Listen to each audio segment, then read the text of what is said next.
사랑하는 성도 여러분, 좋은 아침입니다. 은혜의 단비가 내리는, 그냥 비가 아니라 은혜의 성령의 단비가 내리는 기쁨의 아침인 줄 믿습니다. 여러분, 이 주예전에 나오면서 가방에, 주머니에 뭐 넣고 오셨습니까?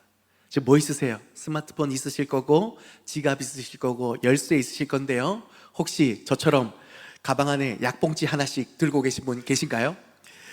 저도 기관지가 약해서 계절이 바뀌면 여지없이 가방에 약봉지 하나씩 들어있더라고요. 그런데 요새 저는 약도 약인데 처방전에 관심이 가져지기 시작했습니다. 아니, 나이가 들다 보니까 점점 약 개수가 늘어나는 것 같아요. 왜 그렇지? 뭐가 문제지? 하면서 처음에는 그냥 무심코 약만 받아 먹다가 처방전을 보게 돼요. 이렇게. 여러분, 처방전이라는 건 참 신기한 것 같습니다. 작은 그 종이 한 장에 의사의 모든 진단과 치료법이 모두 담겨 있지 않겠습니까? 그래서 우리가 뭐가 문제인지, 그래서 어떻게 회복돼야 되는지를 딱 드러내주는 종이 한 장. 지난주일 우리는 신명기 28장이라는 거대한 영적 건강검진표 앞에 섰었습니다. 하나님의 복과 저주가 선명하게 기록된 말씀 앞에서 우리는 정직하게 우리 자신을 거울로 비추어 보았습니다. 그 결과가 무엇이었습니까? 우리의 의지, 우리의 노력, 우리의 결심만으로는 단 하나의 항목도 완벽하게 지켜낼 수 없어 결국 저주 아래 놓일 수밖에 없다는 절망적인 진단이었습니다. 마치 영적 말기암 진단서를 받은 환자 같았던 것이죠. 그런데 오늘 그 냉엄한 진단을 내렸던 의사이신 하나님께서 우리를 다시 진료실로 부르십니다. 그리고는 오늘 완전히 다른 말씀을 하세요. 11절을 보실까요? 함께 읽어보겠습니다. 내가 오늘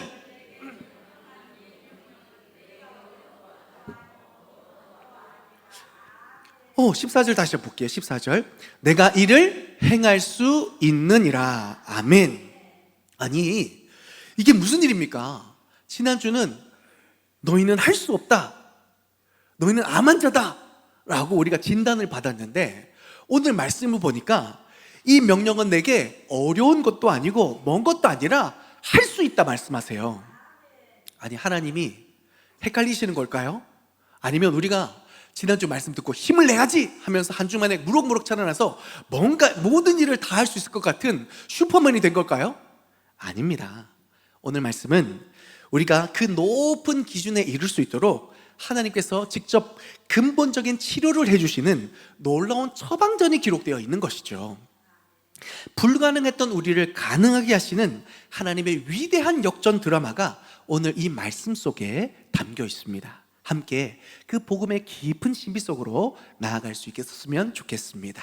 첫째로, 하나님은 그 복음의 신비를 우리에게 드러내기 위해 돌 같은 심장을 도려내고 예수의 심장을 우리에게 이식해 주십니다. 여러분, 의학의 아버지라 불리는 히포크라테스는 이런 말을 했습니다. 치료는 정확한 진단에서 시작된다. 뭐에서 시작된다고요? 정확한 진단에서부터 치료가 시작됩니다. 우리가 순종할 수 없었던 근본적인 원인은 하나님을 정확하게 진단하셨습니다. 문제는 우리가 의지가 박약하거나 정보가 부족해서가 아니었습니다. 문제는 우리의 심장이었습니다. 하나님을 향해서는 돌처럼 굳어버리지만 세상과 죄를 향해서만큼은 격렬하게 뛰고 있는 우리의 옛 심장, 성경에서는 이것을 바로 돌 같은 마음이라고 정의하는데, 우리의 삶에 순종하지 못했던 근본적인 원인은 이러한 마음의 문제였던 것이죠.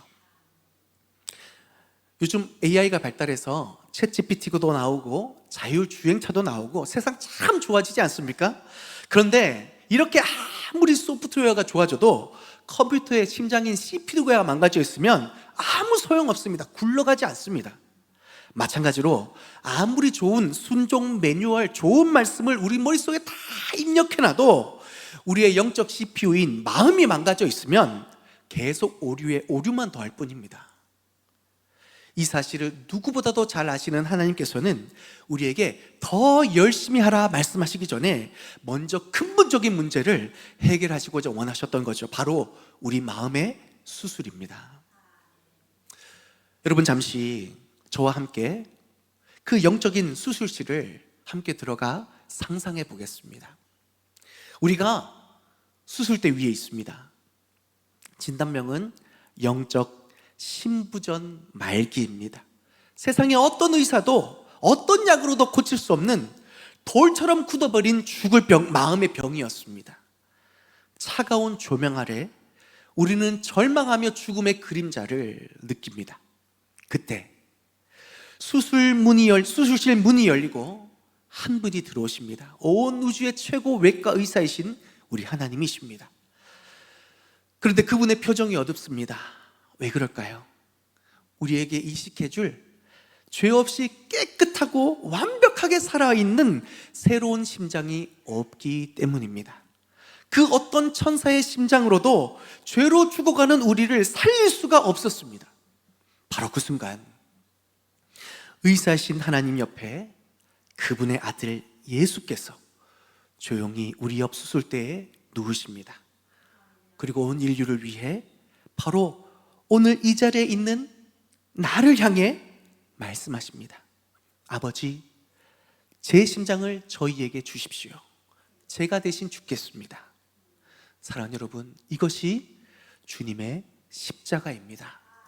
이것이 오늘 본문에 말씀하신 약속하신 마음의 할례의 의미입니다.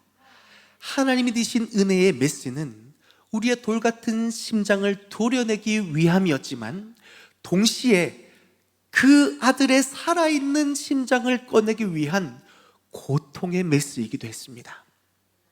죄로 인해 차갑게 식어버린 우리의 가슴을 열고 그 돌덩이를 꺼내신 자리에 십자가에서 마지막 피 한 방울까지 쏟으시며 우리를 위해 뛰었던 예수의 심장이, 그 뜨겁고 순결한 심장이, 그 사랑의 심장이 우리에게 그대로 옮겨져 이식되었던 것이죠. 오늘 본문 6절과 에스겔의 예언이 바로 이 피 묻은 약속의 내용입니다. 30장 6절을 함께 읽어보겠습니다. 내 하나님 여호와께서 내 마음과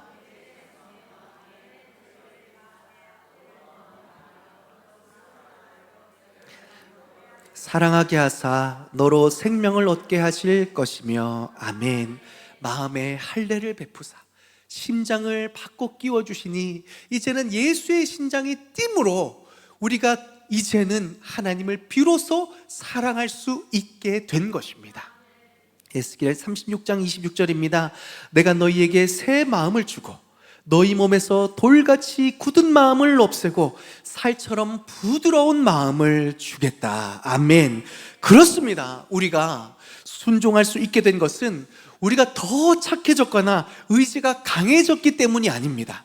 전적으로 우리 안에서 지금 이 순간에도 힘차게 뛰고 있는 예수의 새로운 심장과 우리를 친히 움직이시는 성령의 능력 덕분인 줄 믿습니다. 이것이 바로 우리가 율법의 저주라는 절망의 자리에서 해방되어 생명의 길을 기쁨으로 달려가게 된 복음의 핵심인 것이죠. 사랑하는 성도 여러분, 신앙생활은 더 이상 나의 힘과 노력으로 버티는 고군분투가 아닙니다. 내 안에 이식된 예수 그리스도의 심장이 뛰는 소리를 들으며 그 생명력에 나를 맡기는 것이 신앙생활입니다. 과거에 나는 죽고 이제는 내 안에 그리스도께서 사시는 것, 이것이 복음이고 이것이 우리가 경험해야 될 복음의 능력인 줄 믿습니다. 그렇다면 이 놀라운 예수의 심장을 품고 살아가는 우리의 삶은 이제 어떻게 달라져야 할까요? 더 이상 율법의 조항을 지키기 위해 끙끙대는 삶이 아니라면 우리는 무엇을 향해 또 어떻게 살아가야 하는 것일까요? 우리가 기억해야 될 두 번째 중요한 메시지, 내 안에 예수의 심장 이렇게 사용하며 나아가시기를 바랍니다. 우리 안에 예수의 심장이 있는 줄 믿습니다. 그 심장을 가진 우리가 이렇게 살아가야 합니다. 하나님께서 우리에게 새 심장을 주셨다라는 것은 단지 고장난 부품을 교체하는 것이 아닙니다. 이것은 예수의 생명이 우리 안에서 다시 뛰기 시작했다, 우리의 새로운 삶이 시작되었다라는 놀라운 선언인 것입니다. 그렇다면 이제 우리 신앙생활은 율법 조항을 어떻게 지킬까라는 무거운 짐에서 내 안에 살아계신 예수님과 어떻게 함께 걸을까라는 설레이는 질문으로 바뀔 수 있어야 됩니다. 내 힘으로는 안 되었지만 내 안에 예수께서 팔딱팔딱 뛰는 심장으로 함께 하시니 그 주님과 어떻게 함께 할 수 있을까? 20세기의 위대한 신학자 디트리히 보네퍼는 이렇게 말했습니다. 기독교는 종교가 아니다. 그것은 살아계신 그리스도와의 만남이다. 띄워주세요. 기독교는 종교가 아니다. 그것은 살아계신 그리스도와의 만남이다. 여러분, 만남입니다. 의례의식만, 양식만 남아있는 것이 아니라 진심과 진심이 한 인생과 한 인격이 만나는 거룩한 만남이 진리가 있는 기독교인 줄 믿습니다. 오늘 본문이 말하고 있는 내 마음에 이 말씀이 있다, 내 입에 이 말씀이 있다라는 것은 우리에게 더 이상 딱딱한 규칙이 아니라 바로 내 안에서 말씀하시고 내 곁에서 함께 걷고 계시는 인격적인 예수님 그 자체가 바로 말씀인 줄 믿습니다. 그렇다면 어떻게 이런 삶을 구체적으로 살아갈 수 있을까요? 구체적으로 두 가지 길을 함께 나누겠습니다. 첫째로는요, 따라 하실까요? 영적 GPS를 켜야 합니다. 여러분, 지금부터 바싹 집중하셔야 됩니다. 우리가 다 아는 단어인데 하는 단어들이 생소한 단어들도 나올 수 있으니 집중해서 잘 들으시면 유익이 되십니다. 영적 GPS를 켜야 됩니다. 동행의 첫걸음은 내 인생의 방향키를 나의 낡은 경험과 지식이 아닌 나와 함께 하시는 예수님의 생생한 안내에 맡기는 겁니다. GPS가 뭐예요? 우리가 어디 있는지, 어디로 가야 되는지 알려주는 안내죠. 여러분, 요즘 누가 종이지도 갖고 다니는 사람 아무도 없습니다. 그렇죠? 그런데 예전에는 차에 한 권씩 지도책 넣어 다녔죠.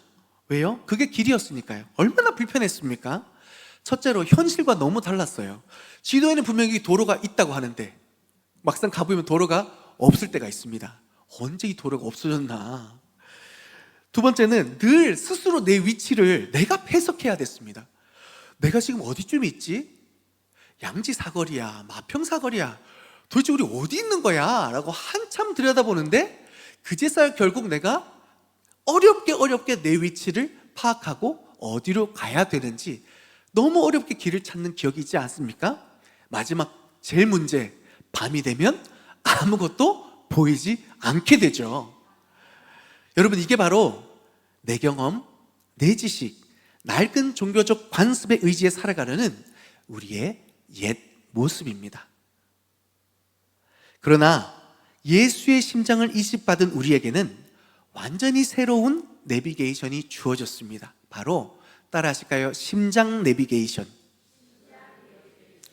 우리 안에 예수께서 함께 하시니 우리의 마음속에 팔딱팔딱 뛰어서 우리가 어떻게 살아가야 할지, 어디로 가야 할지, 무슨 일을 행해야 될지 주님이 알려주신다라고 해요. 빌립보서 2장 13절 말씀 같이 읽어볼까요?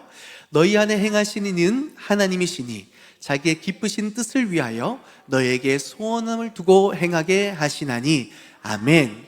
여러분, 심장 내비게이션은 딴 게 아니에요. 하나님께서 우리에게 소원함을 두시는 그 뜻이 뭐예요? 하나님께서 이 일을 하라고, 하나님 뜻을 알려주시기 위해, 이리로 가라고 하나님께서 알려주시기 위해서 우리에게 어떤 걸 주신다고요? 우리의 소원함을 두고 행하시는데, 와, 이거 했으면 좋겠다라고 할 때 마음이 뜁니까 안 뜁니까? 여러분, 지금 누군가가 어떤 말을 할 때 정말 그랬으면 좋겠다 그러면 생각을 콩닥 원래는 콩닥 뛰다가 조금 설레면 콩닥 하잖아요. 그럼 막 될 것 같아요. 콩닥 하죠. 여러분, 열받으면 콩콩 하죠. 이게 내비게이션이라는 거예요. 여러분, 제가 아는 한 집사님의 얘기입니다. 이분에게는 직장에서 계속 자신을 무시하고 힘들게 하는 동료가 있었다고 해요. 심장이 쿵쿵쿵쿵쿵 뛰죠. 그의 옛 습관으로는 똑같이 갚아주거나 무시하거나 피하는 게 상책이라고 생각합니다. 그런데 그 결과는요, 결국 늘 마음의 지옥이었습니다. 보기만 봐도 너무 힘이 들고 직장 관두고 싶고 잠이 안 오고, 그러던 어느 날 출근길에 너무나 지친 이 집사님이 하나님 앞에 이렇게 하소연합니다. 하나님, 더 이상 참기 힘듭니다. 어떻게 해야 될까요? 주님, 제가 어떻게 하길 원하세요? 라고 했더니 드디어 주님께서 이 집사님의 마음에 이 영적 GPS 내비게이션을 확 켜셔서 안내 음성을 들려주십니다. 100m 앞 편의점에서 망치를 사거라. 아니죠. 하나님께서 어떻게 말씀하셨을까요? 내 원수가 줄이거든 먹이라. 이 말씀과 함께 오늘 그에게 커피 한 잔을 건네라 라고 구체적으로 그 마음에 소원을 주셨다라고 합니다. 마음속으로는 잘못 들었구나. 에이 설마, 지금 내가 어떤 상황인데 얼마나 힘든데 이 커피를 준다고? 얼마나 아까워? 말도 안 되지 라는 생각을 문득 했지만, 그러나 더 이상 지쳐버린 나머지 이제 하나님의 말씀 앞에, 하나님께서 해결해 줄 것을 믿는 믿음 앞에 순종해 보기로 결심합니다. 그래서 떨리는 마음으로 커피를 건넸을 때에 여러분 어떤 일이 일어났을까요? 여러분 커피를 건넸을 때 어떤 일이 일어났을까요? 안 해보셨어요? 전 많이 해봤는데. 즐거운 일이 일어났을까요? 할렐루야. 많이 경험하는 거고요. 이분도 마찬가지인데 커피를 딱 건넸더니 여전히 냉담한 얼굴로 쳐다보죠. 그리고 커피를 한번 쳐다봅니다. 침 뱉은 거 아니야? 이렇게 다시 쳐다봅니다. 여러분, 그 손이 얼마나 민망했을까요? 괜한 일을 했구나라고 얼마나 후회했을까요? 아무 일도 일어나지 않고 드라마틱한 반전도 일어나지 않고 속상한 마음으로 집에 왔는데, 반전은 그날 저녁 하나님 앞에 기도하다가 일어나게 된 겁니다. 여러분, 어떤 변화가 일어났을까요? 그동안 몇 달 동안 이 동료만 생각하면 잠이 안 와요. 문제가 뭐예요? 기도도 안 돼요. 기도를 하려고 하면 그 얼굴이 떠올라서 기도가 막혀요. 기도하다가도 어떻게 복수하지? 어떻게 저 인간을 이겨먹지? 아등바등 갈리는 그 마음속에 기도문이 막혀 있었습니다. 그런데 그 성령의 음성을 듣고 커피 한 잔 건넸을 때에 민망했죠. 후회했습니다. 그런데 이상하게도 기도하는데 마음에 따스한 온기가 올라옵니다. 왜 그럴까요? 이 집사님이 지금 사단의 편이 아니라 하나님 편에 섰기 때문입니다. 마르틴 루터가 죄에 대해서 정의하는데 이런 멋진 정의를 합니다. 죄라는 것은 우리 마음을 하나님이 아니라 사단의 곁에 두는 것이다라고 얘기해요. 사단의 곁에 우리의 마음을 두면 어떻게 돼요? 사단의 마음이 우리에게 틈타는 거죠. 미워하고 증오하고 죽이고 싶고 갚아주고 싶고, 그런 마음들이 우리를 사로잡을 때에 하나님의 영광이, 하나님의 은혜가 임하지 못합니다. 죄는 그런 것입니다. 그런데 이 집사님은 몇 달 동안 그 죄 가운데 사단의 꾀임에 빠져 그 마음이 무너지고 쓰러지고 생명이 그 안에서 흘러나오지 못했는데, 이제는 그 마음을 하나님께 두었습니다. 그 하나님께서 다스리십니다. 그 하나님께서 따스한 온기와 사랑으로 그의 심령 가운데 찾아오십니다. 그러니 그 마음속에 놀라운 변화가 일어나죠. 평안이 찾아옵니다. 은혜가 찾아옵니다. 주님이 말씀하시죠. 민망했지? 힘들었지? 내가 네 마음 안다. 그러나 이 마음 속에, 이 믿음 속에 내가 새 일을 행하겠다. 여러분, 우리가 하나님께 기대하는 것은 결과가 아니라 이런 하나님과의 깊은 만남에서부터 변화가 시작되는 줄 믿습니다. 여러분, 우리가 기도를 착각할 때가 있어요. 하나님, 이 문제 해결해 주세요. 저 사람 좀 고쳐주세요. 하나님께서 우리에게 가장 먼저 시작하는 기도의 법칙이 뭔지 아세요? 내 마음에 찾아오셔서 그분의 생각과 그의 마음을 말씀해 주시며, 내 마음이 무엇보다도 평강으로 그리스도의 십자가의 복음으로 사로잡히기를 주님이 원하시고 기뻐하시는 줄 믿습니다.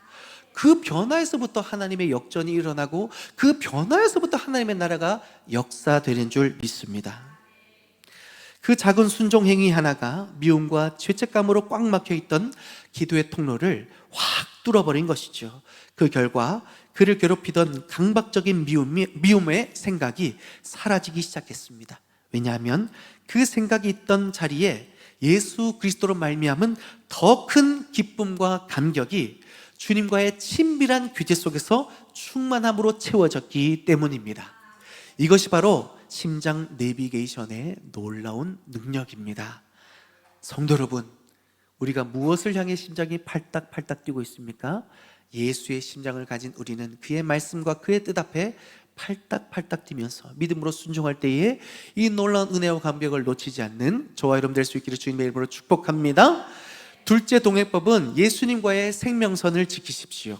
예수님과 나 사이에 연결된 생명의 통로를 막힘없이 유지하는 것입니다. 여러분, 우리 안에 이식된 예수님의 심장은 지금 이 순간에도 우리의 영혼의 동맥을 통해 사랑과 은혜, 능력이라는 생명의 피를 힘차게 펌프질하면서 보내고 있는 줄 믿습니다. 이 따뜻한 피 영양분이 우리 영혼 구석구석까지 흐를 때에 주님과의 친밀함이라는 영적인 온기를 느끼고 살아있음의 생기를 경험하게 됩니다. 아멘이시죠? 그런데 이 생명선, 이 영적인 혈관을 막는 두 종류의 위험한 방해물이 있습니다. 많이 들어보셨을 겁니다. 첫째로 서서히 쌓여가는 영적인 콜레스테롤입니다. 콜레스테롤. 이것은 우리 일상 속에서 우리가 무심코 지나치는 작은 불순종과 나쁜 습관을 말합니다. 사소한 거짓말, 남을 향한 비판적인 생각, 마음속의 음란함, 감사 대신 나오는 불평 같은 것들이 마음의 찌꺼기들이죠. 당장은 아무 일도 일어나지 않습니다.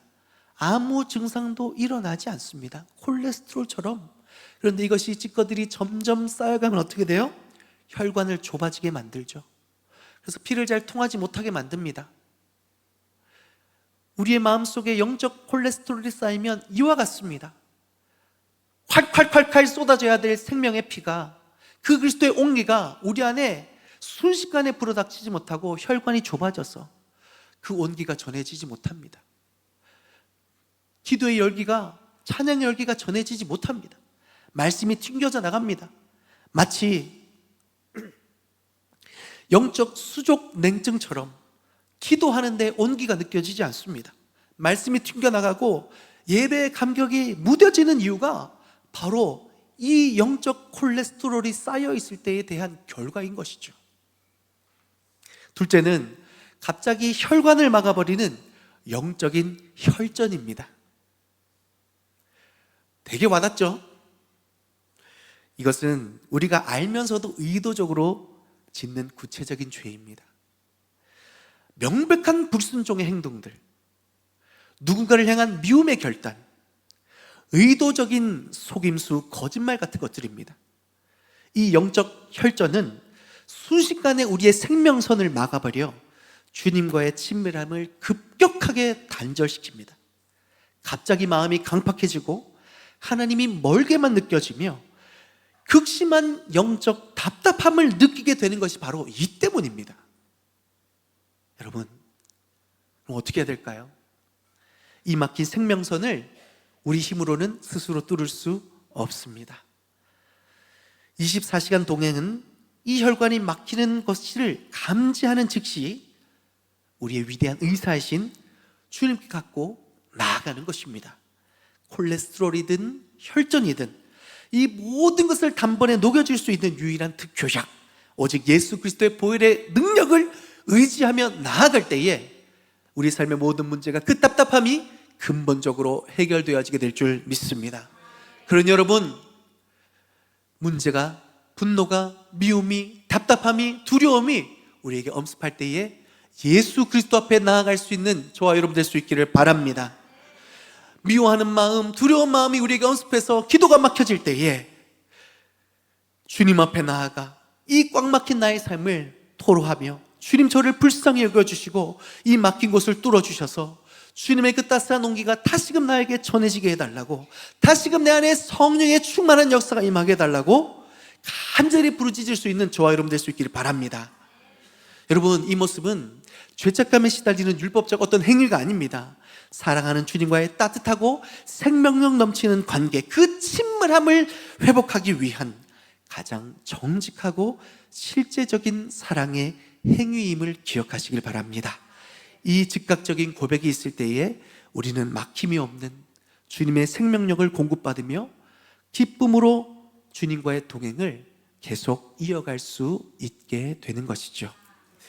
말씀의 결론을 맺습니다. 사랑하는 성도 여러분, 오늘 우리는 신명기 30장을 통해서 하나님께서 마련하신 놀라운 생명 역전의 드라마를 함께 목격했습니다.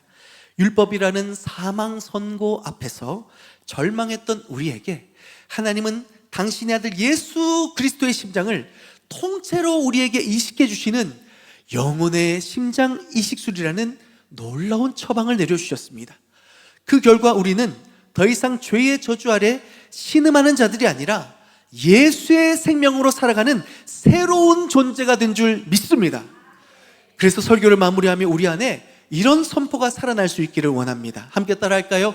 이제 순종은 우리의 본능입니다. 다시 한 번 더, 이제 순종은 우리의 본능입니다. 위대한 설교자 찰스 스펄전은 이렇게 말했습니다. 은혜 받은 영혼에게 하나님을 사랑하는 것은 억지가 아니라 본능이다. 다 같이 읽어보겠습니다. 은혜 받은 영혼에게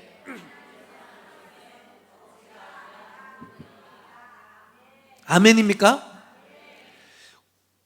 죄로 죽을 수밖에 없는 돌같이 굳어진 심정으로 죽을 수밖에 없는 우리에게 하나님은 은혜를 베푸셔서 그의 팔딱팔딱 쉬는 거룩하고 순전한 강한 생명력이 있는 그 심장을 우리에게 이식해 주셨으니 이젠 우리의 삶은 그 심장으로 인하여 본능적으로 하나님의 은혜를 사모하고 그 말씀 가운데 거하는 것을 기뻐하게 되는 새로운 존재가 된 줄 믿습니다.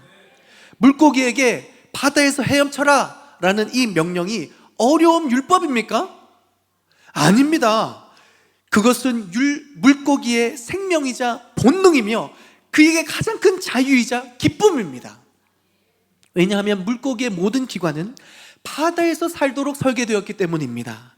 그렇다면 하나님께서 그의 독생하신 예수 그리스도의 심장을 우리에게 주셔서 이제는 우리의 삶을 완전히 뒤바뀌어 놓으신 새로운 삶과 새로운 관계 속에서 오늘을 살아가는 우리의 삶은 과연 어떠해야 될까요? 율법의 이 말씀에 전전긍긍하면서 힘들다 어렵다라고 말하는 것이 우리의 삶일까요? 아니면 우리의 팔딱팔딱 뛰는 예수의 심장을 붙들고 주님, 제가 오늘 어떻게 살아가야 될까요?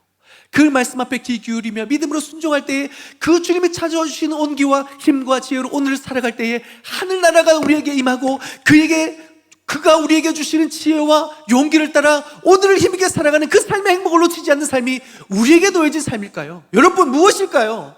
우리에게 무엇이 자연스러운 것이고 우리에게 무엇이 축복이고 특권일까요? 우리 안에 예수의 심장이 있는 줄 믿습니다. 이제 순종은 우리를 올가매는 무거운 의무가 아니라 예수의 심장을 가진 자의 자연스러운 심장 박동이요 가장 큰 기쁨으로 여길 수 있어야 됩니다. 사랑하는 성도 여러분, 이번 한 주 그래서 더 열심히 살려고 애쓰지 마십시오. 대신 주님과 더 친밀하게 동행하는 한 주를 살아가실 수 있기를 주님의 이름으로 축복합니다. 오늘 우리가 나눈 주님과 더 깊이 친밀해지는 두 가지 방법을 꼭 기억하고 실천해 보시기 바랍니다. 첫째, 당신의 심장 내비게이션을 켜십시오. 일상의 작은 선택 앞에서 멈추어서 예수님, 주님은 어떻게 생각하세요? 라고 질문해 보십시오. 이 한마디가 우리의 옛 경험과 지식이라는 낡은 지도를 내려놓게 하고 내 안에 말씀하시는 주님의 생생한 인도를 따르는 순종의 시작이 될 줄 믿습니다. 둘째, 당신의 생명선을 지키십시오. 마음의 미움, 비교의식, 불평이라는 찌꺼기가 끼어 주님과의 관계에 냉랭함을 느끼는 그 즉시 멈추십시오. 쌓아두지 마십시오. 그리고 솔직하게 고백하십시오. 주님, 이 찌꺼기가 주님과의 따뜻한 연결을 막고 있습니다. 보혈의 능력으로 씻겨주시고 나를 새롭게 하여 주십시오. 이 정직한 고백이 막힌 혈관을 뚫고 다시 주님의 생명력이 당신 안에 힘차게 넘쳐나게 될 줄 믿습니다. 오늘 여러분의 복잡한 현실 가운데서 이 친밀한 동행을 시작하시는 그 작은 순종의 첫걸음이 여러분을 묶고 있던 낡은 습관의 사슬을 끊어내는 위대한 시작이 될 줄 믿습니다. 내 안에서 힘차게 뛰고 계시는 예수 그리스도의 심장박동을 느끼며 그분의 따뜻한 생명력을 공급받으며 살아가는 복된 이 한 주가 되시기를 주님의 이름으로 간절히 축원드립니다.